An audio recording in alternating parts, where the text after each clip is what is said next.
Welcome to bachelor house. গ্রামে অনেক video করছি, গ্রামের খ্যাত বলে অনেকে গালি দিয়েছে, বাট শহরে চলে আসছি। এখন আমি বসুন্ধরা এলাকায় বাসা নিয়েছি।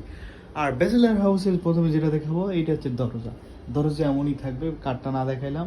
আর এইটা হচ্ছে আমাদের বেডের অবস্থা। এখানে বড় হয়ে ওঠে, যে কিনা জগন্নাথ ইউনিভার্সিটিতে পড়ে, সে এখন নাই।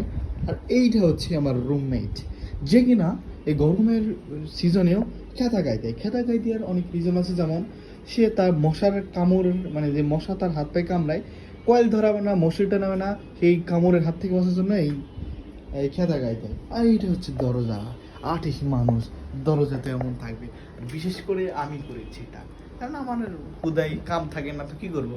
তো একটা কথা আছে না, একটা মেয়ে বলেছিল যে খেলার ছিল ফ্রি ফায়ার খেলতা, জীবন নিয়ে কেন খেললা। ঠিক তেমনই, যখন সময় অপচয় করার প্রয়োজন হয় তখন এভাবে সময় অপচয় করি, এটা কোনো মেয়ের পাশে সময় অপচয় করি না। আর এইটা হচ্ছে আমাদের ওয়াশরুমের দরজা, যেখানে হাজারো সূত্র, হাজারো রুলস এবং হাজারো স্মৃতি কাঁথা থাকবে। আর এই বিজ্ঞানী মানুষ এটা পুরাই ফেলছি। আর এইটা হচ্ছে বেলকনি। বেলকনি আজকে দেখাবো না, বেলকনি দেখাবো কালকে।